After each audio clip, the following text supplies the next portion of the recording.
Hello students, biology online class में आपका स्वागत है। हम आवृतबीजी पादपों की बाह्य संरचना के बारे में पढ़ रहे थे, जिसके अंदर हमने पत्ती, तना और जड़, रूट, स्टेम एंड लीव्स, इनकी आकारिकी, इनकी बाह्य संरचना, आंतरिक संरचना, इनके प्रकार, पर्ण विन्यास, इन सभी टॉपिक्स के बारे में प्रीवियस क्लास के अंदर डिस्कस किया था। और आज हम एक बहुत ही महत्वपूर्ण टॉपिक की बात करेंगे। आज हम पढ़ेंगे पर्ण या पत्ती के कार्य, पर्ण के कार्य। तो dear students, functions of leaf, बहुत सारे वर्क होते हैं लीफ के प्लांट्स के अंदर। सबसे पहले अगर मैं बात करूं तो कार्बनिक खाद्य का निर्माण।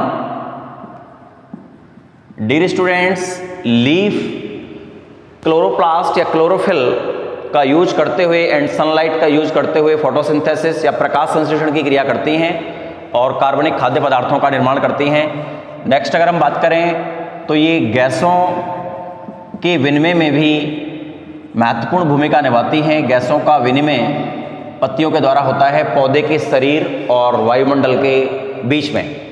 नेक्स्ट अगर हम बात करें तो वाष्पोत्सर्जन की क्रिया पत्तियों द्वारा ही होती है। पत्तियों की ऊपरी एवं निचली सतह पर रंध्र पाए जाते हैं, छोटे छोटे छिद्र होते हैं जिन्हें रंध्र कहते हैं, और उन रंध्रों से वाष्पोत्सर्जन की क्रिया प्लांट्स के अंदर होती है। नेक्स्ट अगर हम बात करें तो जो लीफ हैं वो खाद्य संग्रह भी करती हैं। कई सारे प्लांट्स जैसे शकरकंद है, प्याज है, उनमें खाद्य संग्रह होता है, वो अपने आप में रूपांतरित करती हैं लीफ और खाद्य संग्रह का कार्य करती हैं। नेक्स्ट अगर हम बात करें तो पत्ती कायिक प्रवर्धन का कार्य भी करती हैं, जैसे पत्थर चट्टा या ब्रायोफिल्लम एक प्लांट का नाम है। इस प्लांट्स के अंदर लीफ के एक पार्ट से जैसे ही वो सॉइल के कांटेक्ट में आएगा, मिट्टी के कांटेक्ट में आएगा, तो नया प्लांट्स बन जाता है, जिसे हम कायिक प्रवर्धन कहते हैं। तो कायिक प्रवर्धन की क्रिया भी लीव्स करती है, इंपॉर्टेंट रोल प्ले करती हैं। नेक्स्ट, कई प्लांट्स ऐसे हैं जिनमें लीफ एक प्रतान का कार्य करती है, यानी प्लांट्स को ऊपर चढ़ाने का कार्य करती है, कहीं ना कहीं उसको सहारा देती है।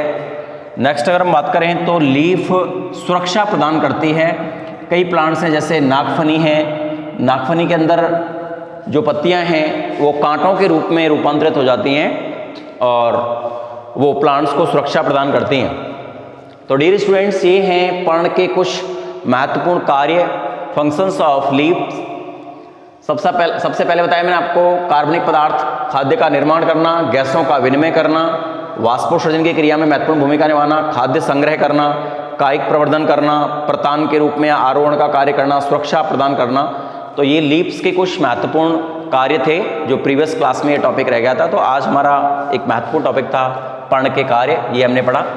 और इससे नेक्स्ट पढ़ेंगे हम पुष्प के बारे में, फ्लावर के बारे में। डियर स्टूडेंट्स, अगर मैं फ्लावर या पुष्प की बात करूं तो ये पादप का एक बहुत ही महत्वपूर्ण भाग होता है। पुष्प,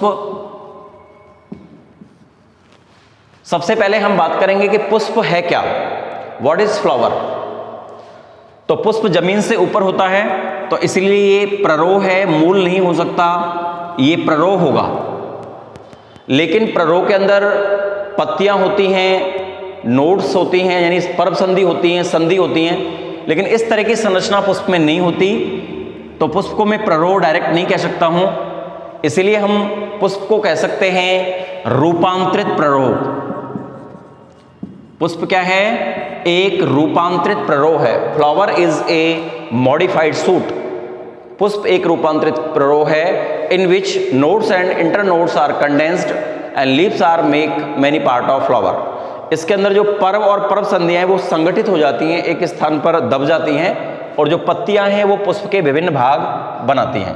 तो ये पुष्प की परिभाषा हुई। कोई आपसे पूछेगा कि पुष्प किसे कहते हैं, तो आप बताएंगे पुष्प एक रूपांतरित प्ररोह है जिसमें पर्व एवं पर्व संधियां संगठित होकर पत्तियां पुष्प के विभिन्न भाग बनाती हैं। डियर स्टूडेंट्स, अगर मैं फ्लावर की स्ट्रक्चर के बारे में बात करें हम, तो इसके अंदर नरजनन तंत्र और मादाजन तंत्र दोनों पार्ट होते हैं। ये मैं फ्लावर का डायग्राम बना रहा हूँ जिससे आप अच्छे से समझ पाएंगे। और पुष्प आवृतबीजी पादपों का, जो एंजियोस्पर्म प्लांट होते हैं जिनमें बीज फल के द्वारा ढके रहते हैं, आवृतबीजी पादप, उनका एक विशिष्ट लक्षण है पुष्प का पाया जाना। ये जो स्ट्रक्चर मैंने बनाई है ये पुष्प का स्त्री केसर है या मादा जनन अंग है, जिसके 3 भाग होते हैं, उसके बारे में बाद में डिस्कस करेंगे हम। ये इस तरह से यहाँ पुष्पासन पर रखा रहता है। पुष्पासन के ऊपर सबसे बाहर पुष्प के एक हरी पत्तियों का चक्र होता है, जिसे हम बाह्य दलपुंज कहते हैं। इसके अंदर रंगीन पत्तियों का एक चक्र होता है, जिसे हम दलपुंज कहते हैं। पुष्प का रंग भी इसी के कारण होता है। और यहीं पुतंतु होता है और पुतंतु पर परागकोश होता है, जिसे पुष्प का नरजननांग कहते हैं। डियर स्टूडेंट, ये है पुष्पवृंत।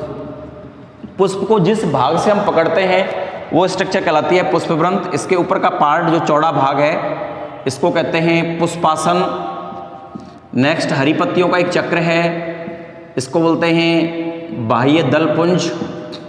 इसके अंदर रंगीन पत्तियों का एक चक्र है, इसको बोलते हैं दलपुंज। ये है पुंकेसर, जिसे हम पुष्प का नरजननांग भी कहते हैं। ये परागकोश है, परागकोश में ही पराग कणों का निर्माण होता है। और ये है स्त्री केसर, पुष्प का मादा भाग भी इसको हम कहते हैं, मादा जनन अंग भी कहते हैं। स्त्री केसर के डियर स्टूडेंट्स 3 भाग होते हैं। ये ऊपर चौड़ा भाग है, इसे हम कहते हैं वर्तिकाग्र, और ये पतली लंबी नली, इसको हम कहते हैं वर्तिका, और इसे हम कहते हैं अंडाशय या बीजांड। तो पुष्प के 4 प्रमुख भाग आपको इस डायग्राम के अंदर दिखाई दे रहे हैं। सबसे पहला बाह्य दलपुंज नंबर 1, दलपुंज नंबर 2, पुंकेसर नंबर 3, स्त्री केसर नंबर 4। डियर स्टूडेंट्स, ऐसे प्लांट्स या ऐसे पुष्प जिनके अंदर ये चारों भाग पाए जाते हैं उन्हें हम पूर्ण पुष्प कहते हैं।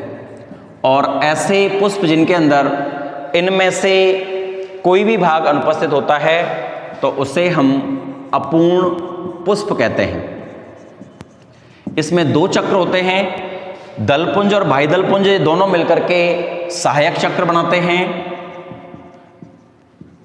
सहायक चक्र बनाते हैं। और पुंकेसर और स्त्री केसर दोनों मिलकर के जनन चक्र बनाते हैं, यानी ये पुष्प के जनन अंग होते हैं। तो इस तरह से आज हमने पुष्प का डायग्राम बनाया। परागकोश के अंदर परागकणों का निर्माण होगा, और जब ये परागकण परिपक्व हो जाते हैं तो परागकोश फटता है, जिससे परागकण निकल करके परागकणों का स्थानांतरण होता है वर्तिकाग्र के ऊपर। और परागकणों का वर्तिकाग्र पर स्थानांतरण ही परागण कहलाता है, एक क्रिया है परागण। जैसे ही परागकण वर्तिकाग्र पर गिरेंगे कुछ समय पश्चात इनका अंकुरण होता है और इनसे पराग नलिका निकलती है। वो पराग नलिका वर्तिका से होती हुई अंडाशय या बीजांड तक जाती है, और अंडाशय या बीजांड के अंदर अंड कोशिका होती है, और वहाँ इससे केंद्रक निकलता है जो अंड कोशिका के केंद्रक से जुड़ता है, जिसे निषेचन कहते हैं, और उसी से भ्रूण का निर्माण होता है।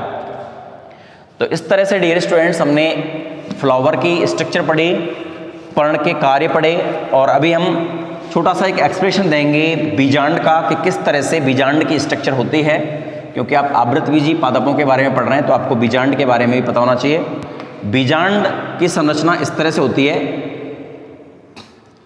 यहाँ एक अंड कोशिका होती है, इसके साथ 2 कोशिकाएं होती हैं जिन्हें सहायक कोशिका कहते हैं, और इसके ऊपर 3 प्रतिमुखी कोशिकाएं होती हैं।